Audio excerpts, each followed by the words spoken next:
This is a production of Cornell University.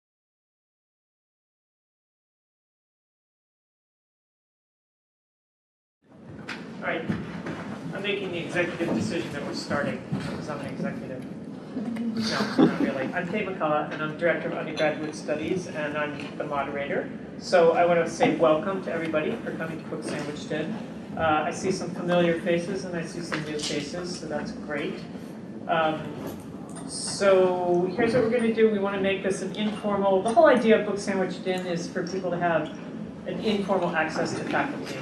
And I imagine some of you either have had or are currently having classes with these faculty, but some of you aren't. And so we just wanted to give people, more access in an informal way. So what we want this to be is really a conversation. So I'm going to introduce our panelists, and we're going to ask them to say a few sentences. And I might even make funny hand signals, because academics have a way of going on, as you might have noticed, just so that they can be brief, so we can talk, okay? But you should know, of course, that there's tons of food here, and you should feel free to get up and get more during the duration if you want. And I think that's all. Oh, I should also say, so this is the last Book Sandwiched In on this semester, but we'll be having them next semester. So there's one on Wednesday, February 7th, same time, 12:10-ish to 1:15. And also one on March 7th, because that's how February and March are. Is it a weekend? Anyway. So you'll get emails about that, but we hope to see you that post-holiday. So, okay, so today's topic, as you know, is literary and visual representation. And the idea behind today's group is to think about the ways visual representations work in relation to, or in contrast to, or in conversation with literary representations. And so I gathered together a group of speakers who work on both. So I'm going to just go left to right. Professor Shirley Samuels is a 19th century Americanist who has worked a lot with 19th century photography, as well as literary texts. Professor Ella Diaz in the center is a professor of English and Latino studies and has done work on literary texts as well as murals within the Chicano movement. And finally, Professor Greg Londe on the right works on poetry and literary texts, but as well works on comics. So I think among the three of them, they're going to have lots of things to say. And I'm just going to turn it over to you. So you guys want to, I don't know if you've organized yourselves, but one of you can sequentially speak for a few minutes and then we'll open it up to conversation. We didn't organize ourselves. We were so disorganized. Well, now I'm afraid to talk too. Yeah. I can start. I can be really short and just start because I'm temporarily earlier. I'm doing stuff from the 19th century. And the very simple thing I wanted to say is that although I was set up to talk about the history of photography, I'm not going to. But it does give me a lead to say that right after this I'm meeting, there's a new photography curator on campus whose job, funded by the Mellon Foundation, is to coordinate photography collections in the museum, in Kroc, in all the different places that it's deposited. And she's actually looking for students who might want to be part of teams under different rubrics, including the history of photography is the first one, race and photography is the next one. So she's got 5 themes, and she's going to be sequentially staggering committees to work on these projects to make available the incredible resources. I mean, Kroc has, I don't know, some insane, 1 million photographs, a lot of which are not organized and not easily accessible. You kind of have to go down there and say, I want to look at photographs that relate to, and I'll say one of the ones I've worked on, wounded soldiers in the Civil War. They've got a lot of them, which you wouldn't necessarily be able to find unless you went down there and asked them right now. So the idea is, if you're interested in this, maybe afterward you could email me or send me something to send along to her. She just arrived here 2 weeks ago, and she's showing up in my office at 1:30. So that being said, what I actually brought as an image today, and because there's color photocopies, I didn't make that many, is color lithography from recruiting posters from the Civil War. If you don't mind sharing, it's like 2 people with one. And then I made, just for the fun of it, a copy of a very famous Whitman poem, actually 2 Whitman poems. So I made 14 of these. That might be enough for this group. But if not, please share. And I'm not going to go through a really close reading of this. I have one student from my class here who I might end up doing this with. The Whitman poem, the more famous one is the one on the left, A March in the Ranks, Hard Pressed, and the Road Unknown. The less famous one, although still in this rubric of war poetry by Walt Whitman and Drum Taps, A Sight in Camp in the Daybreak, Gray and Dim. I'm going to do the simplest, somebody who's actually a poetry scholar is going to make fun of me, but the simplest reading of this, which is just to notice that it opens with the idea of sight, that what it emphasizes, and this is, of course, language or words presenting to you a sight, and that sight is separated into three forms, and the three forms in a way set up an image I didn't bring, which is a frequently reproduced lithograph of three soldiers marching together. Just this idea of looking in the faces of the three soldiers, one old, and then the last one almost a child, and a child who's represented as Christ. So part of what I'm interested in is simply, as I said, not giving you a long interpretation of this poem, but rather encouraging you to notice within this language how much the emphasis is on what you see, and then contrasting that with the color lithographs that are recruiting posters from the time of the Civil War collected by the first president, Andrew Dixon White, who had many of his students go off to war, return from war, and collected one of the best collections of Civil War, basically artifacts anybody's ever put together, who's not a library. And that, in part, is to be playful. With the one on the left, I'm not holding it, so I'm just kind of looking over it to make sure that it's on the left, which is a woman who is a classic iconographic representation of America as Columbia, holding the flag, urging you to sign up as a man, while of course that obliterates the obvious thing that she's a woman and weirdly seems to suggest that you would have access to her if you're a man and you sign up. And then the one on the right, which is, for some people it's like, you look at it and you think, is that a woman in the middle? The costume of the soldiers that are represented here include a costume adapted from the French Zouaves in Algeria, who wore these costumes with billowing trousers, which are really from Northern Africa. But soldiers in the Civil War really did wear those things. So that sense of ambiguity where women did cross-dress and fight in the Civil War, there were soldiers who dressed as men and signed up as men. But when you look at the costume in the middle, you think, of course, you could hide hips and breasts in those kinds of billowing items, as perhaps in your fantasy of soldiers you couldn't do. So this is just me being playful and suggesting that thinking about literature and visual culture in terms of something I look at, I'm actually about to go off to a conference and talk about Civil War statues, which is a totally different topic. But thinking about how visuality within literature, but also visual artifacts that remain from either recruiting or representation of war, change your sense of gender and sometimes change your sense of race in terms of embodiments and personification. Questions? Let's do questions at the end. Okay, fine. Hi everyone, so I'm Ella Diaz and I'm a professor in English and Latino studies, but my training is in American studies. So I'm an interdisciplinary scholar, AKA a little of this, a little of that. But what was fascinating to me, that was a perfect segue, because just thinking about what you were saying. So for example, one of the visual artists as well as poets that I work with is, or I've worked on, is Jose Montoya, which is a name many of you don't know, but you would know Walt Whitman. So Jose has passed away, but he's of the early mid-20th centuries when he's going to art school, Korean War veteran, which is, should be signaling where I'm going with this poem. And the Leaves of Grass, and Whitman in particular, is very important to him and his formation of his voice, as well as the beats, the beat poets of the 50s. So he has a poem called La Jefita, the Little Boss, which is a term of love or admiration for his mother. And it begins, when I remember the sounds in Las Carpas, in the tents.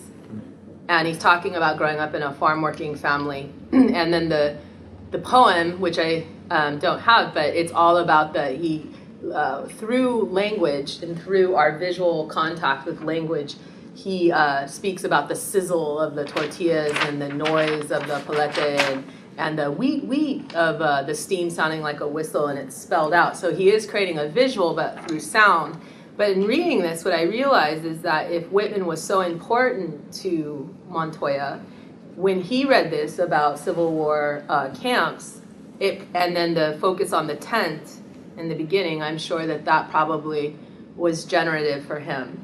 So I'll be taking this with me because, you know, that's obviously an oversight that I made. So that's a good example, actually, of how in English, how we can learn from each other's areas of expertise, and it can inform our scholarship that we produce, but also the flexibility, I would say, of an English degree. That, you know, I'm an American Studies scholar by training, but English has me because of the relationship that I can create between sort of historical context and visual culture. And, you know, I can certainly account for poetry. But one of the things I just want to show you, I didn't really prepare anything, is I always figure out a way to talk about calisphere, because it was really important for not just my dissertation work, but also for my first book publication. And what calisphere is, in the age of, you know, libraries and collections and institutions, the UC system has digitized most of their holdings, particularly of a lot of holdings, but for my area of Chicano art history. And so this can be a very valuable resource for all of you because their collections are extensive. So you can access photography here. I could put in right now, I could put in like the Black Panthers, or I could put in Yellow Peril, and images of various 60s and 70s students as well as organizations and figures would pop up. But for the sake of today and sort of riffing off of what Professor Samuel's already started, so one of the artists that perfectly sort of bridges the gap between the visual and the poetic is Luis Gonzalez, who is a member of the group that I study. And he studied poetry in his undergrad career. And then this is some example of some of his posters that he made in the 60s and 70s. Chicano poster art was primarily made to advertise events that were happening as well as political campaigns.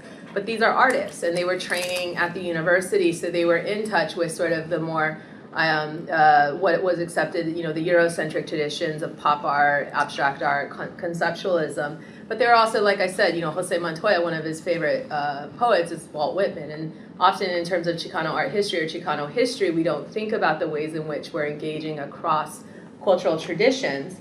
But he was studying poetry at Sacramento State University, I think it's called. And he also was a poet that works, here we go, in the visual. And this is one version of his poem that he creates on a poster. Obviously, all the didactic or the information, so he pulled it with Ricardo Fabella. A lot of the artwork was made in collaboration, which directly sort of takes us away from this notion of individual genius that sort of informs all of art history. It's a big part of the artwork that's coming out of the 60s and 70s, not only Chicano artists, but certainly community artists. People were working in collectives, and so they were troubling this notion of, or Kantian investment of beauty as being sort of the realm of individual genius. But here he has this amazing poem. This is actually the version, well, it's not coming up very good on the screen, but this is the version of the poster. And if you look, does anyone know what papel picado is? So what's papel picado? It's the cutout, very delicate cutouts that we usually see nowadays around Dia de los Muertos, but there's other holidays and they're festive in Latin American countries and Mexico for various events. So he creates this like this tactile, right? This tactile experience with this particular imaging, which would have to be done on a silk screen or have to be done on a frame. But if you look more closely, it's actually the UFW eagle. So it's United Farm Workers eagle. So it has that political context. You can actually read this poem in Spanish and get away with it because it's in Spanish, so you don't realize that it's cursing throughout the whole. It says, Cortez nos chingo in a big way, the way. And the rough translation of that is, Hernan Cortez, right, 1519, 1521, effed us in a big way. So it's looking at that. And then it just goes through all the various ways in which Chicanos or Mexican Americans were screwed by colonialism, by the French. It just goes on, and it's funny. It's supposed to be humorous. What's fascinating about this is that there's a historical context for it. Does anyone have an idea why he would be making these poems on posters? Do you think there was much of a publication outlet or general acceptance for bilingual poetry, particularly Chicano Spanish, in the 60s and 70s? So the poster then becomes a space for him to publish, because if you're Chicano from the United States of a certain generation, you're not probably speaking the most grammatically correct Spanish, right? And you're probably not speaking the most grammatically correct English, much like myself. And so what this means is that not only are you unable to publish sort of in the Latin American, like Dialogico or Dialogico journals, and you're probably not going to get picked up in the various literary anthologies, right, that would be publishing stuff like Whitman. So this also then becomes a tactic, a way to, well, I'm going to self-publish. This is very emblematic of a lot of the artists of this era that were working across genres. One last thing I'll say is it becomes very difficult to study these types of critical movements of art organically or holistically in the university. And why is that? Because of the partitioning of knowledge, right? Maybe when I talk to people even to this day, I just got an email from a student in Texas asking me about Jose's poetry, that he didn't know very much about Jose's poetry, that he had always understood him to be a visual artist. And I found that really ironic, because that's how I learned about Jose Montoya. I came into him as a visual artist. And you talk to a lot of Chicano literary scholars, they experienced him as a poet and weren't really aware of his art, because that's sort of the partitioning. So that said, there are disciplines, however, like English, that can make space, as we're sort of demonstrating for this type of work, to work across fields that are sort of, I don't want to say constructed, but sort of are superficial or artificial to the way in which culture gets produced, right? I've also got a handout. I'll sort that out. Which I think connects by sort of strong contrast in a way, like the poster poem versus this is a very different kind of poster. On the one side, you've got this Marvel Comics ad from the 80s for a poster that you could order, which says "Find the Hate Monger," which is a minor character that came out sort of early in the Fantastic Four. He's the little one in the middle, and if you had the full-color Marvel Universe poster hanging on your wall, you'd be able to see him amongst what is, it's hard to see on the poster here, but it's this entire sort of fictional universe fighting each other. And it's saying, so I think this is interesting to me because it expresses a certain kind of ambivalence I have about buying into and needing to buy corporate narratives in order to critique the identity of find the hate monger, which you probably don't need a poster to be able to find, or is there only one? How do we root out hate mongers when they're putting things up on the wall? And so the other side suggests a kind of interesting, like you know it when you see it kind of thing. So I've been reading a lot of Gertrude Stein lately.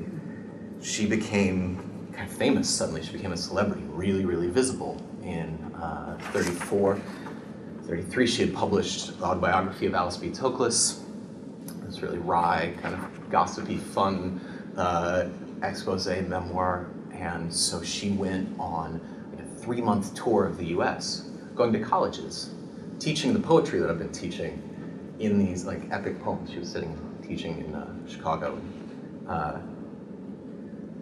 At one point, she's walking around in Charleston in front of all the statues of the Civil War generals. And she's just sort of saying, like, I wonder what the history of America is. Who could tell me? And then she goes and gives this lecture, and somewhere real close to this, she says this part. They asked me to tell why an author like myself can become popular.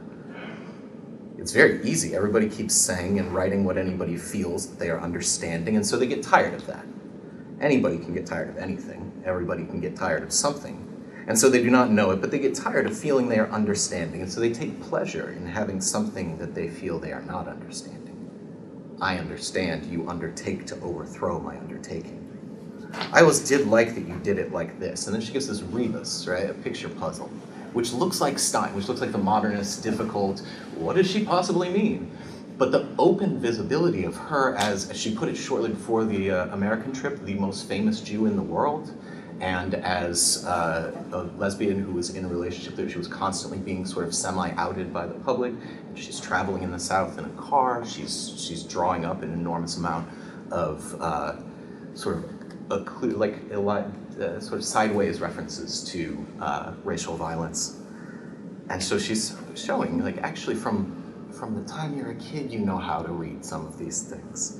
That was almost exciting as a spelling match. That is all understanding is, you know, it's all in the feeling. My writing is clear as mud, but mud settles and clear streams run on and disappear. Perhaps that's the reason. But really there's no reason except the earth is round and that no one knows the limits of the universe. That is the whole thing about men and women that is interesting. And I found that this rebus, it shows up in a bunch of different places. And one of the things I've become really interested in is that poetry used to be all the time in math textbooks.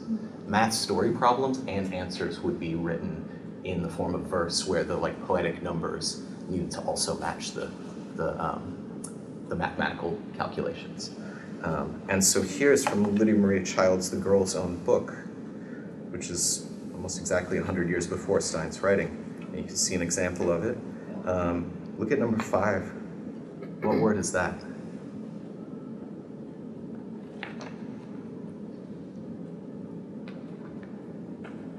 Oh. Oh, effeminacy? Effeminacy.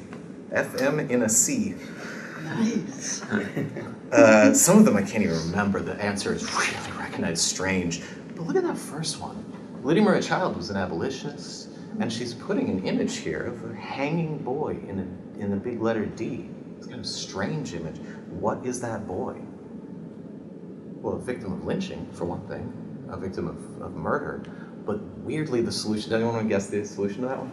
And I'll just, this can be a prompt or something. Tell us. Yeah, it's really hard. It's independent. Independent. It's really like, Wow. right, and she puts it in quotes. So that, yeah, I mean, we'll see what we can make of that. But I'm interested in what visuality is doing here, where it's sort of both a riddle and something that's right on the surface, and a thing that we all know, and there's no mystery behind these things. I also wanted to just chime in on what you're saying about collaborative art. One of the reasons that I've been teaching the comics class, one of the things that's kind of guiding that class, is the fact that comics predominantly are a collaborative medium. So the metaphor I've been using is drawing together. Comics are a place, and visual medium, the posters that you're looking at, the poetry, communities that you're talking about. It's literally about drawing together. And it's no coincidence that then it's also perceived as being lowbrow art. Yeah, yeah. Because that's a way of protecting the high aesthetic, right? The high aesthetic achievement. So. Yeah. Now I want to know the answers to these. All of them. Yeah. I was never good at math. The 6th is inexplicable mystery. The 6th is an inexplicable mystery. Is an inexplicable mystery. What trade is that? Milliner. So it's millinery. It's a joke, of course. It's a mill in R.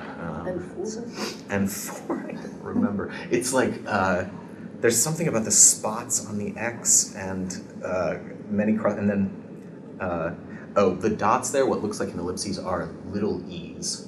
So I think it's something about like the wicked must expect. It's a pect X. Wow. This one's kind of rough.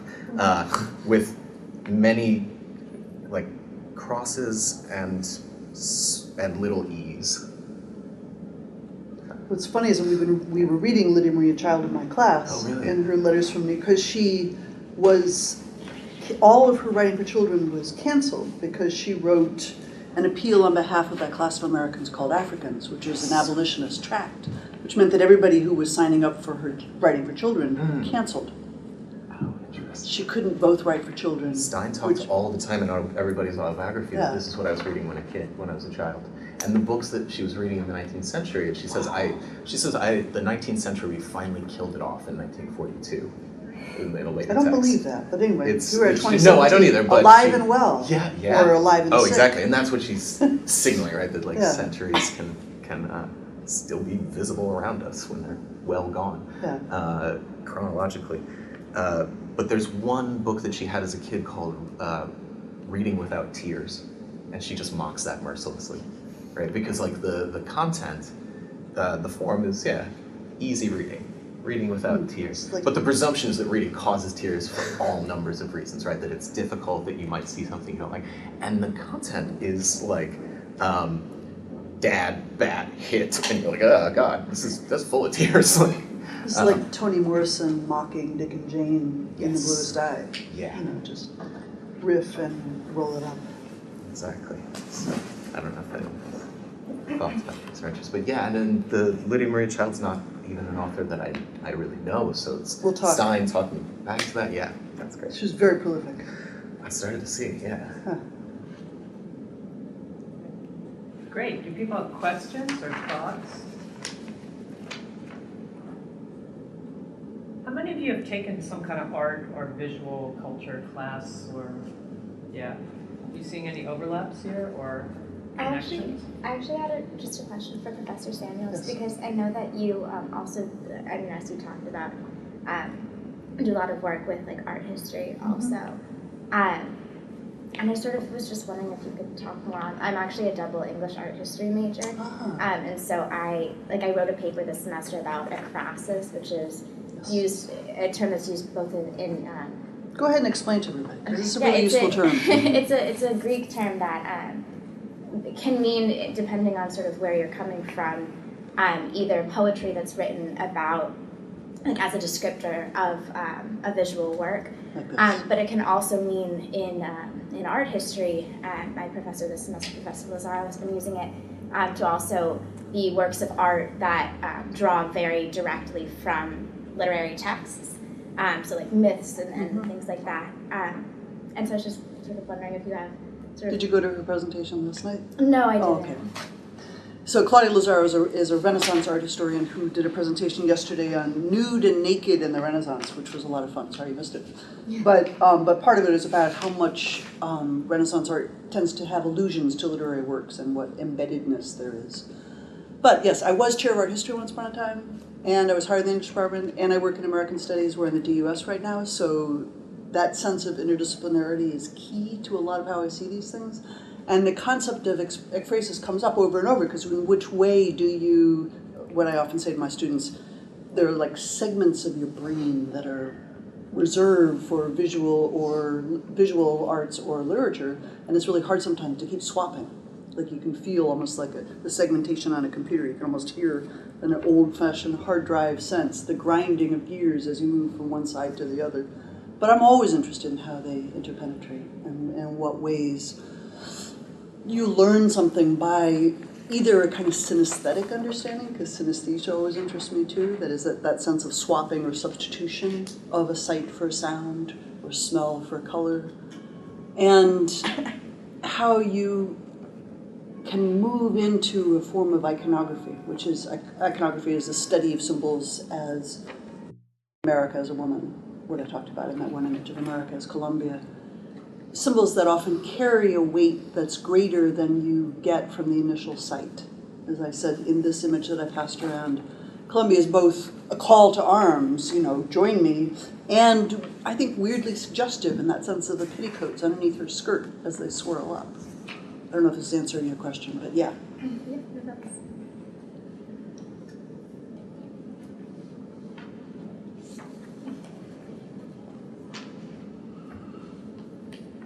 That sense of synesthesia is so important too, just because one of the things I was trying to point out here, like we see words. Yeah. We're looking at them. There's a sort of feel to the page.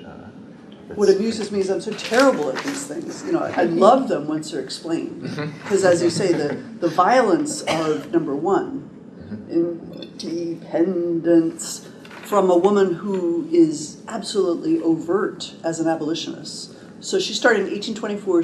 When she was like 22, she published a book called Hobomok, which is one of the first kind of mythological renderings of the vanishing Indian, who marries a white woman and has a child. And unlike a lot of these writings in the 19th century, nobody has to die. The child doesn't die, the woman doesn't die, the Indian doesn't die, but he does vanish voluntarily into the woods.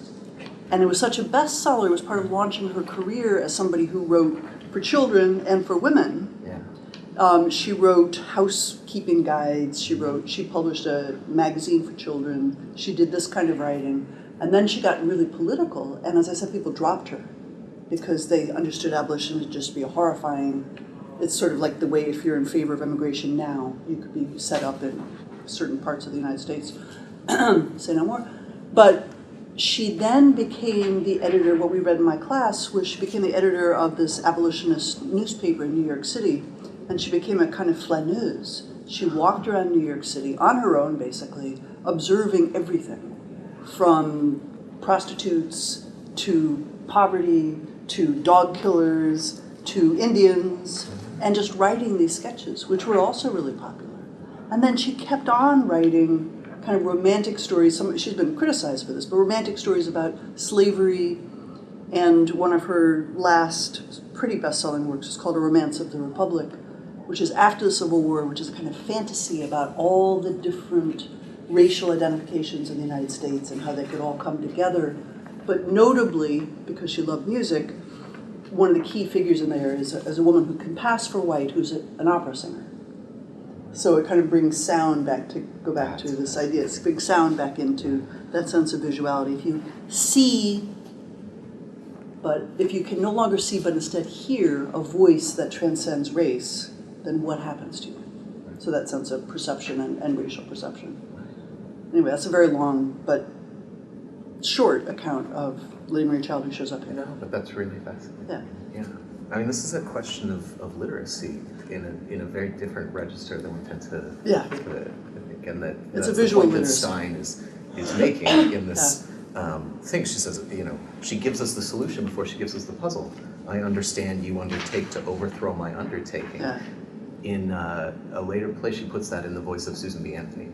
So in her play about Susan B. Anthony, I think it's General Grant is condescending to her, and she says, I understand you undertake to overthrow my undertaking. And he says it back to her. She keeps coming back to this phrase to really let you know that it's possible to encode or cipher.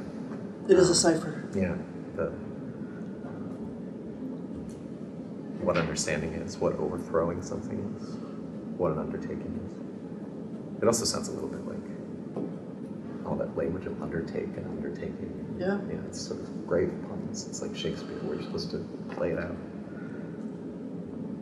So I have a question for all of you about like the contemporary moment, which is, I started out as a 19th century scholar and so was pretty familiar with political caricatures, right? So in the 19th century, newspapers would have these political drawings that were like cartoons, but they were satires of contemporary political figures or contemporary political events. And they were really important in both reflecting and shaping popular opinions and debates within political issues that were happening. And, I've been thinking about the way this stuff is operating and these questions of visual literacy. And I wonder if you think that there's some way in which visual imagery around political issues is still circulating today, given that people don't read newspapers, people are on the internet, and how is that working now, do you think?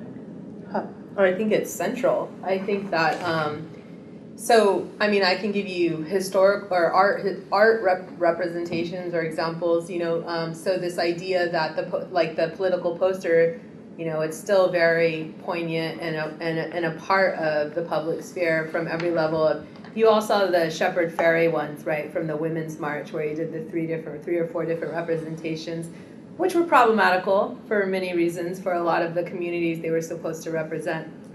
A couple of us that identify as Chicano or Latino were posting selfies of ourselves with fake flowers behind our ears to represent the Latino, and we got a big kick out of that. So that's a good example.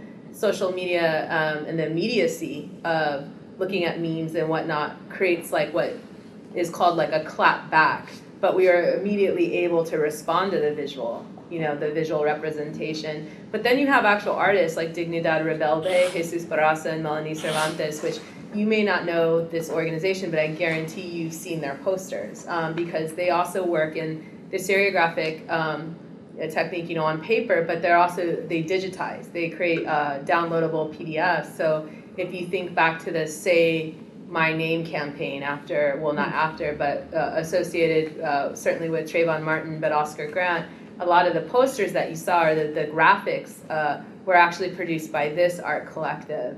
And they then maintain that 60s and 70s sensibility in the sense that they're not very invested in signing their names to those types of work. They're more about the circulation, which is also another important part of the aesthetic experience of that type of visual representation of political moments, for two reasons. Because I think it also creates a sense of safety for the artist, offering the sort of, I don't want to say subversive, but offering a position that goes against the state. So anonymity in that moment can really protect you. So that's a really good example. And then certainly this generation uses everything from the live feed, which can also, the meme, which can also be a part of, the meme can go both ways. The meme can create sort of a dehumanization, but it can also, I'm thinking of the Undocu-queer movements, and in the 2007, 2013, you had a lot of undocumented youth coming out and creating memes of themselves or pictures of themselves and circulating them on social media. So sort of like a, I don't want to say hyperreal, but sort of like a hyperreal poster of oneself. So that's one way I think it continues to exist. But I'm sure you probably have more ideas because, I've got 20 years on you. So, that's a great question. What are some of the ways in which, this sort of visual tactic is used in today's culture? I think that now there's a lot of, I think articles are getting shorter and shorter, and people are getting their information from like Twitter, from these very short sort of snippets of maybe textual information, and so the visual is even more important because people will get their information from a photograph, from, Or a photograph GIF. Maybe with a little, or a GIF, with just these very, very visual media, because our attention spans are getting shorter, or we're just bombarded with so much information that it's easier perhaps to look at a photograph instead of reading an in-depth article or something like that.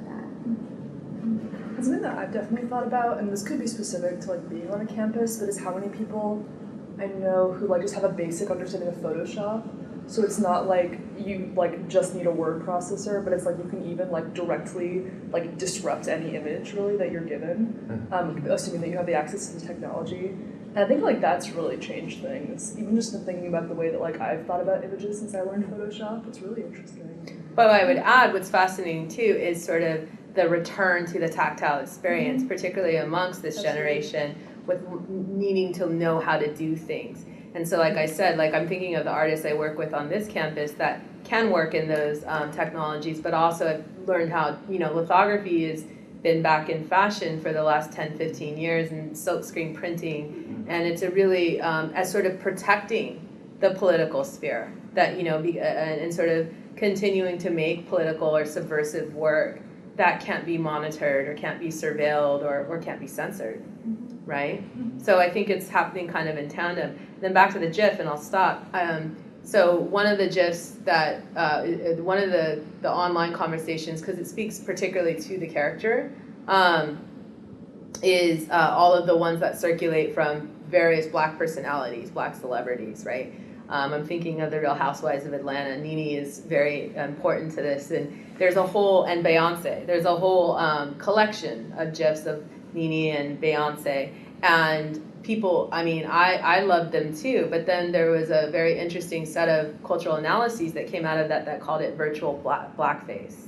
That you can be of any color, you can be of any station, and you can use this GIF to represent a particular attitude or a particular aura or whatever, and you're using it in humorous ways that sort of the mode of operation is through the dehumanization or the caricature, if you will, or the of this. And I was like, wow, that's fascinating, because so here we're working with all of these very state-of-the-art technologies, but we're still drawing on these coloniality and this sort of colonial sensibilities, right?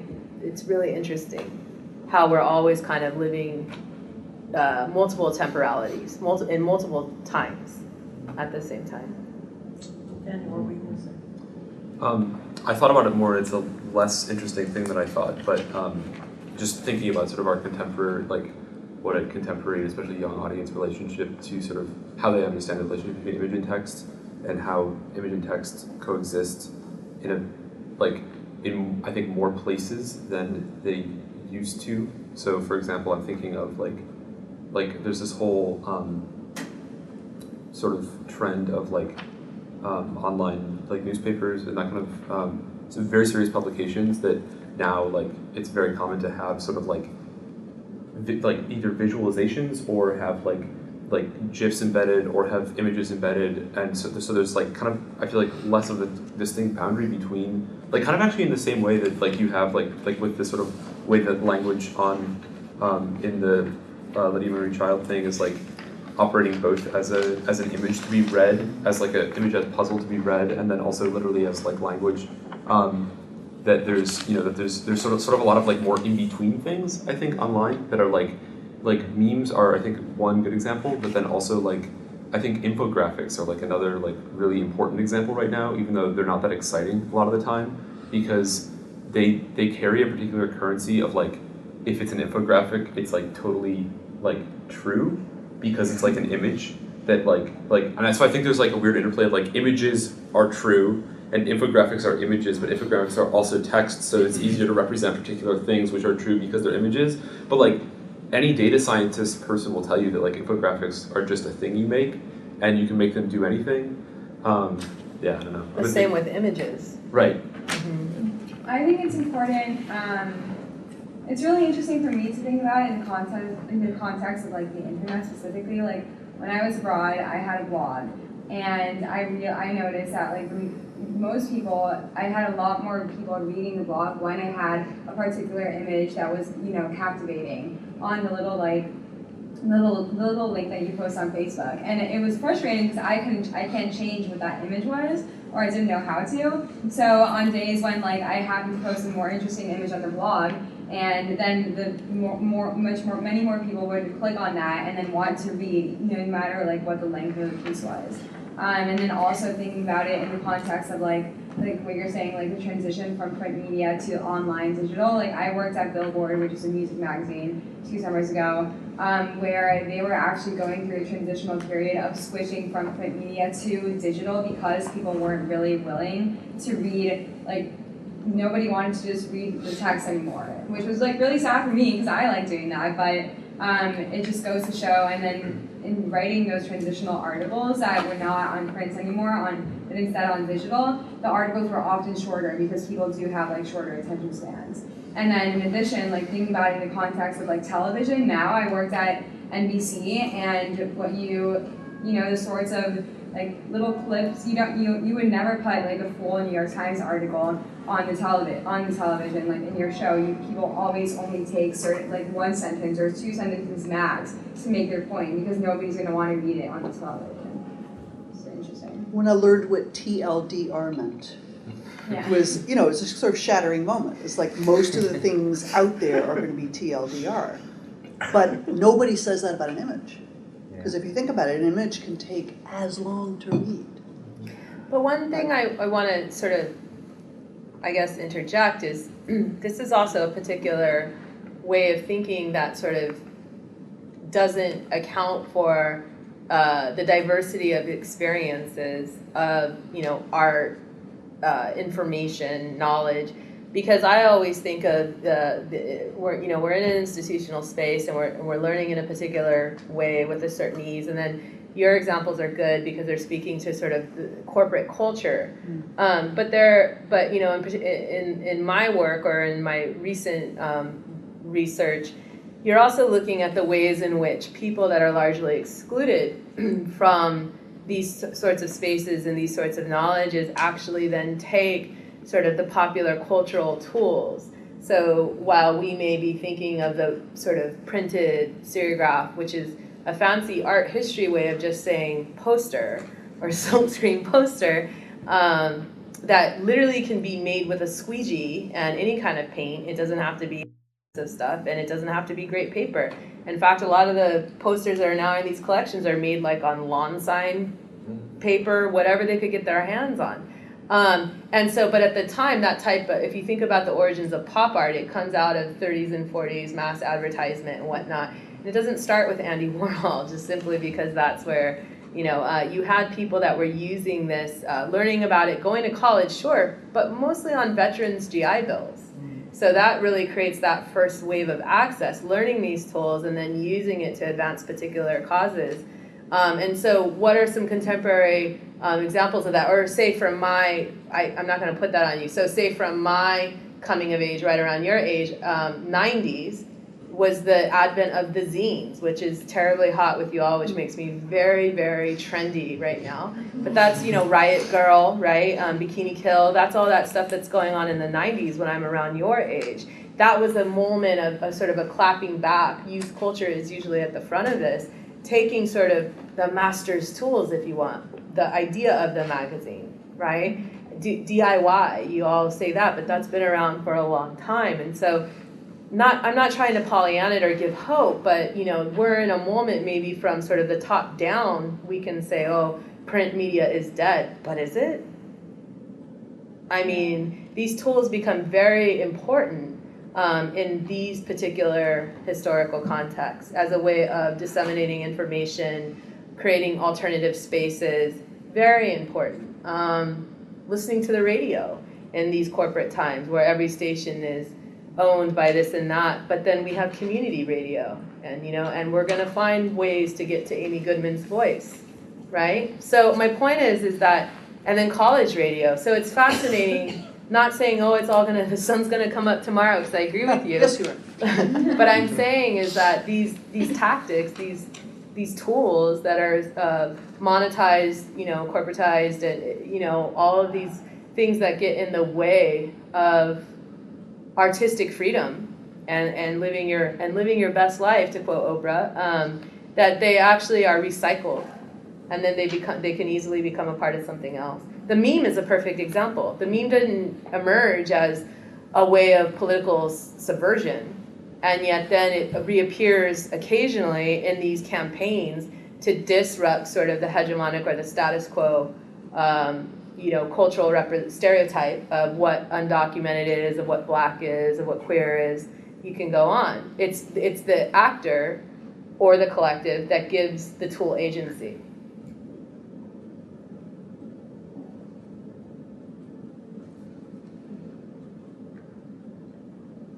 One of the things on this question of like the accessibility and the affordability of the memes, I love that zines are back. They're so bad. They're so bad. I know, I've never been cooler. Yeah, you have, It's nice to come back. Yeah. It's not nice, you don't realize it when you're Right. doing it, but it's nice to come back. Completely, And you're like, yeah, oh, let me I show you got suspended something. in high school for publishing a zine. Oh, you did? Yeah, yeah. I got suspended too for taking the school newspaper in a zine fashion. Oh, They fantastic. tried to take it away from me. Yeah, and now Yeah, we're yeah, yeah. in an English department. Let that That's be. true. There's life after being suspended. Yeah, there's life after being suspended. In comics, like a lot of people compare them to cinema, Mm-hmm. and it does use a lot of the same techniques. This is something that anyone in comics class will have heard before, but Jared Gardner makes the argument that there's a difference between seriality and simultaneity and what the comics page is doing. That's lost in film. There's the illusion of depth and of a constant sort of movement within the frame that's conveyed by these panels rapidly advancing, right? in comics you have a page in which you are literally at all times seeing past, present, and future at once, and where you focus, for how long you focus, how you move between the sort of seriality or linearity potential to a story, and your own interests, your own focus, actually is an enormous sort of resource, and frankly one that anyone can pick up that pencil and if we and really make it. Yeah. I mean, you all shop on Etsy. You can buy zines and homemade comics, and so it's fascinating how I feel strongly that I'm not saying it's going to win, but there will always be resistance to the co-option of artistic creativity. And you can even see that relationship here with what Stein is doing with Lydia Marie Childs and sort of taking back sort of this, this primer, if you will, if you think about language as a conditioning, right, as an educational conditioning, not as opening the world like that Enlightenment stuff, but actually is conditioning you into a world view. That's what really resonated for me looking at it, is she's handing it back, if you will, in this version of it. So you always will see this resistant spirit, in the art and in the creativity. It's just there are more tools now for this that you're living in. But be watchful, be mindful of the ways in which people are using these tools in this sort of hyperreal space, social media, to actually undermine the very platforms they're on. A more compelling and graphic and disturbing example is the live feed. What have we seen in the last couple of years on the live feed? It wasn't intended to do that, right? And yet it becomes a tactic, it becomes a tool of resistance, So there's fascinating ways to think about these tools and how they're just being used in the quotidian routines of our lives, the ordinary, routines of our lives. So I'm thinking of Michel Desserteau and spatial tactics and stuff like that, so. Just can I come back real quick to the TLDR? Yeah. I'm writing a book about long poems. So I see that and I'm like, oh no. It's literally the thing. Long poems are epics, and who gets to define what too long is ends up being really the sort of thing that you can actually take control of and think about who's granted time to read. And when we talk about, I think there's this discourse that attention spans are waning, but also our attention is being kind of constantly brutalized and told not to look at certain things or not to look for too long, right? And epics, a lot of the criticism of epics is always, these are the most difficult things you can read. They take the most time, they take the most scholarship, you have to really get into them. Like, no, you don't. Not necessarily. Like, what if it's too long read part, and that's not necessarily. I have to say something, I'll stop. Please. I'm a conspiracy theorist. Yeah. So my question to the modernist that says long poems is, 60s and 70s, the introduction of the ethno-national long poem, Yo Soy Joaquin, and all of these other long poems, and now, after this moment of other voices entering into that genre, now the long poem's too long. Right. Well, and it always was Barbara like. Christian Redux. What's that? Barbara Christian Redux. Yeah. Yeah. Just when that's another way to look at it, is that exactly. It's all of these sort of post-reactions to various folks having access to these literatures and then using those genres to express differently, and now they're too long. Yeah, exactly. And it's like every epic, just like every enormous comic, is just written or drawn one line at a time. They're possible. Some people in our department have written multiple epics. Like, this is not an impossible thing to do. So actually, anyway, it's good. It's also, you can read, I mean, I have 10-year-olds and they're reading comic book versions of, the Iliad or the Odyssey or, the Greek gods' tales, and you can read that for the storyline. There's a lot of action. There's a lot of plot movement in those stories. Yeah. You don't need to study the art form. You could just right. There's a big monster and he has to get through the rocks. Yeah. No, read a part of thing it may be, the part can be larger than the whole. Like, Right. it's Very actually good. possible. All right, well, I'm afraid we're out of time, but I know our guests will probably hang out for a few minutes if you want to talk with them more and eat more and hang out a little more, that's fine. Or if you want to take something for the road, here's sugar, they can send you on your way. Thank you. And I hope you'll join me in thanking them and join us next time. Okay.